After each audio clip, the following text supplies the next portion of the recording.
এই সে মোস্তফা সরোয়ার ফারুকী যে আল্লামা আহমদ শফীকে তেঁতুল হুজুর বলেছিল। এই সে মোস্তফা সরোয়ার ফারুকী যে ৫ মে গণহত্যায় বলেছিল যানজট মুক্ত হয়েছে। এই সে মোস্তফা সরোয়ার ফারুকী যে নিজের বউকে দিয়ে পর্যন্ত দেহ ব্যবসা করায়। এই সে মোস্তফা সরোয়ার ফারুকী যে নোংরা ছবিতে পরকীয়াকে মানবিক চাহিদা বলে উপস্থাপনা করেছে।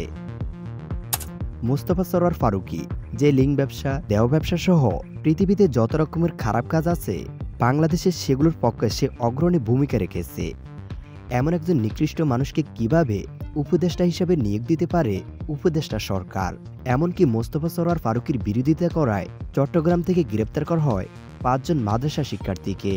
এতদিন সবাই ভাবত উপদেষ্টা নিয়োগে ছাত্র আন্দোলনের সমন্বয়করা ভূমিকা রেখেছে, তাই উপদেষ্টাদের প্রতি সাধারণ মানুষদেরও সমর্থন ছিল।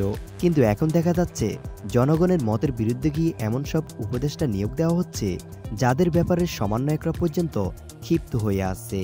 হাজার হাজার মানুষের মৃত্যুর পর যে স্বাধীনতা ফিরে পেয়েছে এই বাংলার জনগণ, সেটাকে কারা পাপের প্রাপ্তি বানিয়ে মনমতো উপদেষ্টা নিয়োগ দিচ্ছে। অথচ ফারুকী এমন একজন ব্যক্তি যে বিগত ১৫ বছর আওয়ামী লীগের দালাল হয়ে কাজ করেছিল। জোনায়েদ আহমেদ পলকের সাথে ঘনিষ্ঠতা, পুলিশের আইজিবিকে মহান মানুষ বানানো, এমনকি নিজের স্ত্রীকে শেখ মুজিবের স্ত্রীর চরিত্রে অভিনয় করিয়েছে এই ফারুকী। নিজেদের জীবনের বিনিময়ে যে স্বাধীনতা ফিরে পেয়েছে এই বাংলার জনতা, সেই জনতার রক্তের উপর দিয়ে উপদেষ্টা হওয়া এই ফারুকী আবারও মুজিবের গোষ্ঠীকে এদেশে প্রতিষ্ঠিত করার প্রচেষ্টা চালাচ্ছে।